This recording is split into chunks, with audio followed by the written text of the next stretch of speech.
Giving us a snippet of his talk entitled 10 Ways for a Hacker to Steal Your Password, please welcome Joe the Hacker.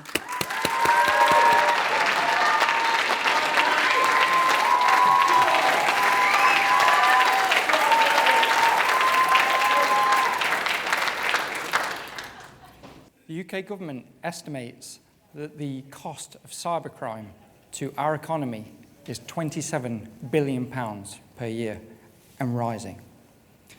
In fact, who in this room knows of an individual or a business that suffered from a security breach or a hack of some kind, by show of hands? It's almost everyone, which just shows the relevance of this topic right now. So over the next few minutes, I'm going to be demonstrating a couple of simple techniques that hackers are using to steal your information. It's quite common nowadays for people to use public free Wi-Fi in hotels, cafes, airports. And this device here, this is called a Wi-Fi Pineapple, and it forms part of a hacker toolkit. You can buy this online for less than £100. Now for this first demonstration, live demonstration, risky, I'd like everyone to take out the iPhones and iPads. It does work on some Androids, but if you can take out iPhones and iPads, have a look for a Wi-Fi network called Joe the Hacker. And I would like you to connect to that. Don't worry, I'm not going to steal any information yet. But what you'll find, though, is once you've connected, that a portal page will appear. And that portal will look identical to what you would experience if you stayed at a Premier Inn hotel and connected to their Wi-Fi.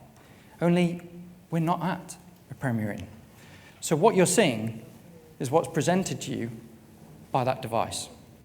So any usernames and passwords that you were to enter, and even if you wanted premium Wi-Fi, credit card information, that would all be captured by me to be read.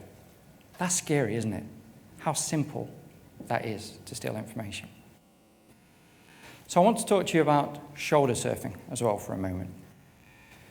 Now, quite often I'm using trains, and when I get onto a train, I notice that people come on board and they get their laptops out, they open the lid, and they power it on. And I know within 30 seconds to a minute, they're probably going to put their password in to log into that laptop. And as well as other applications, websites, and things like that. And everyone has a mobile phone in their pocket with high-definition camera and zoom capabilities nowadays, and you can get the camera up with a click of a button. So I could simply be sat there while someone's got their laptop open and they're about to enter their password, and I hit record, pretend I'm sending an email or a message, zoom in, capture everything that they're doing, and review that later, frame by frame, key by key, application by application. What a lot of people don't realize is from how far away this information can actually be captured. So I'd like to tell you a little story. So my wife and I, we were on holiday about this time last year in New York, Manhattan, and we were sat, and that was the view from the rooftop bar at the hotel that we were staying in. And while my wife, Kelly, was sipping a cocktail and enjoying the view, I'm looking over to the office over here and thinking, I reckon with my Zoom camera, I could see into that office. So I turn to my wife and I say, I'm just going to nip to the room, get my camera, to which she's going, oh God, here we go again. So I'm like, run down to the room, grab my camera, run back up, back to the rooftop, and I zoom across in the general direction of that office over there. So I zoom in, and this is what I see.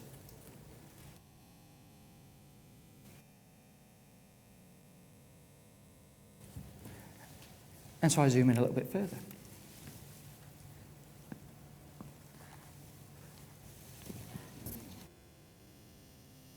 And now you can clearly see this guy's 2 monitors, and Outlook's open, and there's a load of emails that are available. I can see that he's been and had his coffee fix a couple of times today at Starbucks. But I zoom in a little bit further.